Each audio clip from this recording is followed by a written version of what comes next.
Hi guys, this is Vitaly with AFT Dispatch and A2C Logistics, and in today's video, I'd like to speak with you about price fixing in the oil industry. But first, roll the intro.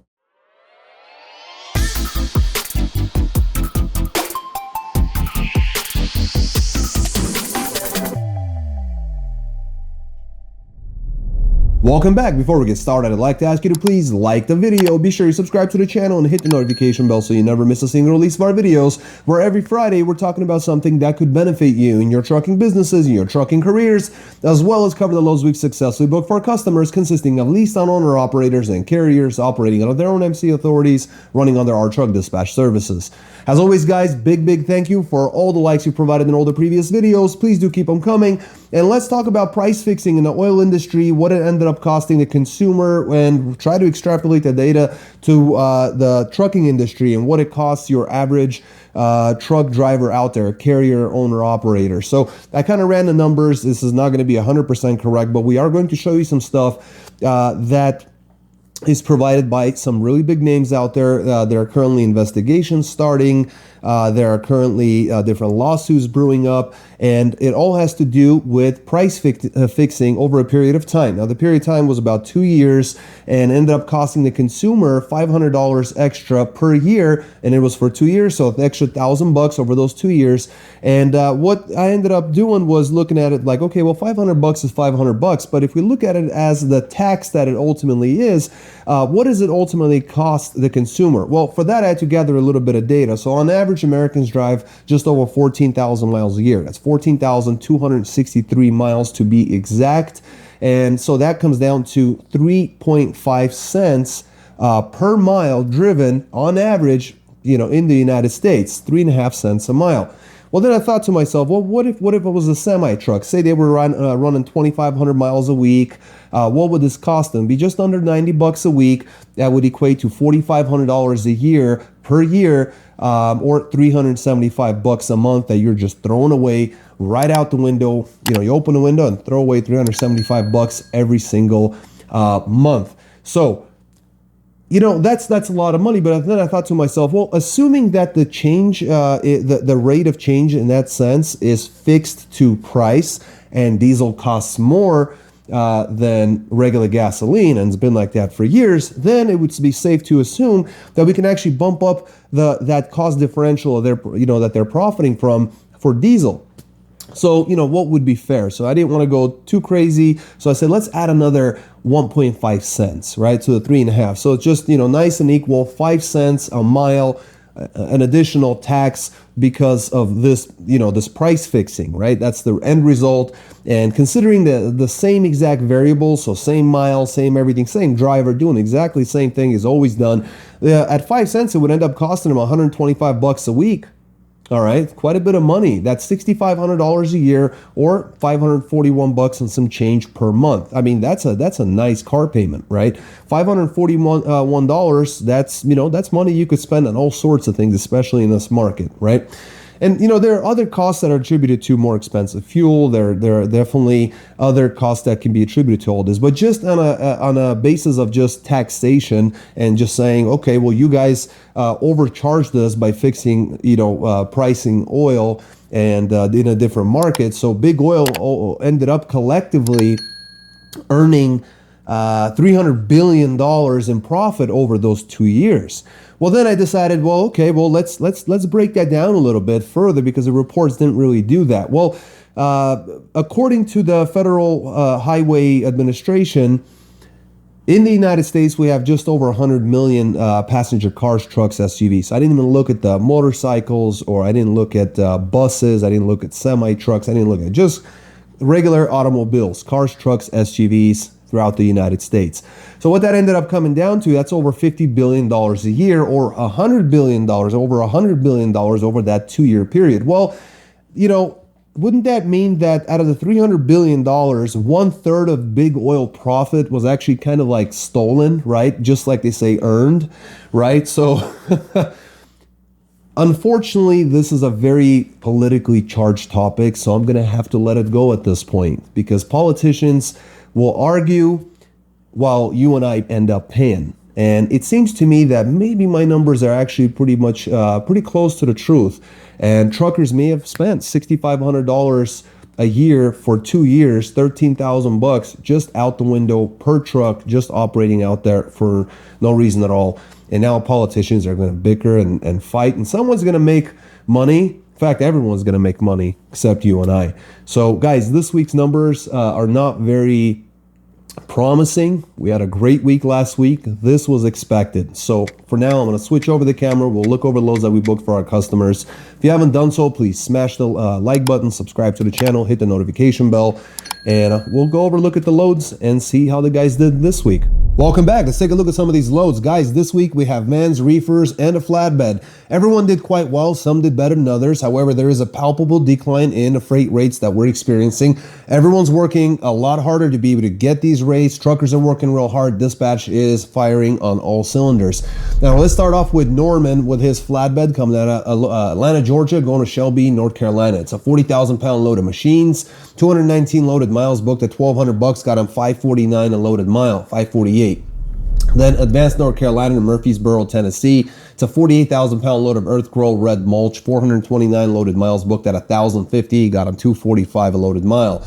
Then Pulaski, Tennessee to Lawrenceville, Georgia with a 38,000 pound load of tubing and plastic, 266 loaded miles, booked at 1,000 bucks, got him an easy 376 a loaded mile. Then finished off with Atlanta, Georgia, going to Aurora, Colorado. A long run. Might be 2 drops in Aurora there. It's a 35,000 pound load of gang boxes. There were 8 tarps required. It was 1,394 loaded miles, booked at 4,000 bucks. Got him 287 a loaded mile on that one. A ton of miles. Excellent job. Now, Norman ran for 7 days, Tuesday to Tuesday. Ended up grossing $7,250 gross in his 7 days. Ran 2,308 loaded miles. Got that taken care of at an average of 314 per loaded mile average. And here's the thing, he only had 209 total deadhead miles. So I would say a great week, great gross, fantastic rate per mile. Just overall an excellent job during a very down week. Next, we're going to move on to a reefer by Milagres coming in. No surprises. Pacific, Missouri, going to Fairborn, Ohio. 42,000 pound load of RB shake mix. Temperature ranged between 35 and 40 degrees on a reefer. 387 loaded miles, booked at 1,080. Got him 279 a loaded mile. Then North Manchester, Indiana to Blue Ash, Ohio. It's a 40,000 pound load of eggs, temperature controlled, 34 to 36 degrees on the reef for 204 loaded miles, booked to 750 bucks, got him 368 a loaded mile on that one.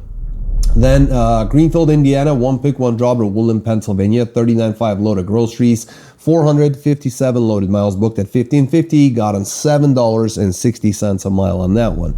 Then 2 picks out of Warren, Pennsylvania, dropping off in Bedford Park, Illinois. It's a great market. 43,000 pound load of chemicals. It's all palletized, 513 loaded miles. Get this, booked at 800 bucks for going to a great market out of PA, 392 a loaded mile. And it finished off super strong with 2 picks and looks like 3 drops, Bolingbrook, Illinois and Melrose Park, Illinois for the picks. Drops in Prescott, Wisconsin, Minneapolis, Minnesota, and a final in Northfield, Minnesota. Now, it's a super light load, 9,149 pounds of beverages and meal replacement bars. So super light load, 490 loaded miles in total. Booked that at 1,600 bucks, got him 327 a loaded mile. Did an excellent job. Way to go on Milagres and way to go on Dispatch this week as well. Now, Milagres decided to stay out for only 6 days, Friday to Thursday. Called it good. Grossed $5,780 in his week. 6 days on the road, 2,051 loaded miles ran at 282 a loaded mile. And looks like a very effective run. So an excellent job there. Let me just make sure the numbers are looking good, and they are absolutely fantastic numbers. Next, we got Rogelio coming out with his dry van out of Paragould, Arkansas, going to Rio Rico, Arizona. It's a 40,000 pound load of dry goods, 1,477 loaded miles, booked at 2,800 bucks. Got him $1.90 on that one.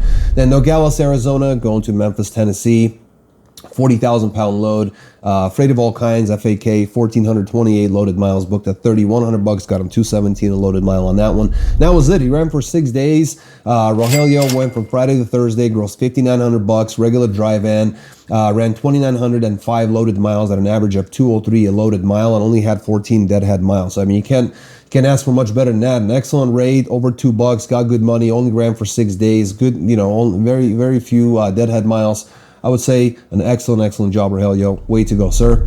Next, we got Heli with his reefer. Vineland, New Jersey, going to Gordonsville, Virginia. It's a 32,000 pound load of produce, 241 loaded miles, booked at $1,000, got him 415 a loaded mile. Then Winchester, Virginia to Mankato, Minnesota, 37.5 on a load of soy milk, 1,072 loaded miles, booked at 1630, got him $1.52 on that one. Relocated, then out of Nevada, Iowa to Sioux Falls, South Dakota, 36,000 pound load of pork. Pork on load, temperature set at -1 on that one, 271 loaded miles at $1,400, got him 517 a loaded mile, not too shabby. And then out of Sioux Falls, South Dakota, 0 deadhead, going to Keller, Texas, 44,000 pound load of meat, temperatures at -10 on that one, 826 loaded miles, booked at $2,300, got him 278 a loaded mile. That was it. 7 days on the road. Heli ran $6,330 worth of freight, 2,410 loaded miles, all at 263 per loaded mile average on his reefer, and nothing too crazy, no crazy temperatures. An excellent job, Heli. Way to go, sir. Next, we got Frank with his reefer coming out of Cashton, Wisconsin, Jacksonville, Florida. It's a 40,000 pound load of food products, temperatures at 34 on that one. 1,336 loaded miles, booked at $3,000, got him 2.25.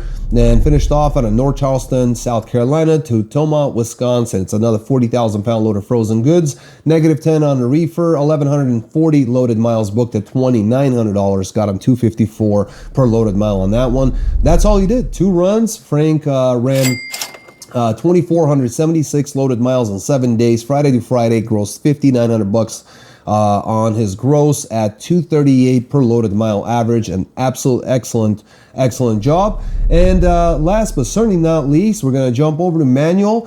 Dry van, Sioux Falls, South Dakota, coming out to Salt Lake City, Utah. It's a 38.5 load of preforms. 960 loaded miles, booked at $2,035, got him 212 per loaded mile. A truck order not used was offered on the next one. It was $150. I don't have the cities, unfortunately, on this one. Nonetheless, they did pick up a load successfully out of Orem, Utah, not too far from Salt Lake, about maybe 30, 35 miles, maybe 40 miles out. Going to Clare, Wisconsin, it's a 42.5 load of outdoor equipment, 1,334 loaded miles, booked out of $2,300, got him out of the situation for $1.72. And he finished off out of Maple Grove, Minnesota, going to Kansas City, Missouri, 30,000 pound light load of non-retail items, 448 loaded miles, booked at $1,100, made up the difference at $246 per loaded mile average. At least made up a little bit of the difference, so it's certainly appreciated. Well, Manuel ran from Wednesday to Wednesday, gross $5,585 gross in his week, ran 2,742 loaded miles at an average of 204 a loaded mile, and only had 149 deadhead miles in total. So I would say overall it could have been a much worse week, but this has been a decent week, especially if you are the same guy who made a ton of money last week and you're just kind of making up a little extra this week. Welcome back, and thanks for sticking around to the end. Guys, as you can see, flatbeds have done quite well. No major complaints on a reefer front, but dry vans certainly leave a lot to the imagination. The bottom line is you have to get a lot of things right today in today's market to be able to get these high mark loads on a consistent basis and hit consistently high dollar amounts every single week for weeks, months, and years. And in fact, that's exactly what we've been doing for well over a decade, helping customers make the very top that the market has to offer, whether the market's really high or very low. Now, the good news is that we work with both carriers who operate under their own MC authority as well as leased on owner operator. So if you're an owner operator, you have your equipment, you own and operate it, but you work under someone else's MC authority, we also can work with you. Guys, in many cases, our owner operator program is considerably cheaper than, a lot of the offerings that are out there. Our dispatch service ends up, basically covering its costs because of the dispatchers, the quality of dispatchers that we have in our offices. So certainly do yourself a favor, get in touch with us. Let's look at some numbers. You might be leaving a lot of money on the table or simply working way too hard for what you're getting now. Get in touch with us, 801-448-6363. Call or text that number, or go to our website at aftdispatch.com. More importantly, guys, until next week, stay healthy, be wealthy. Take care.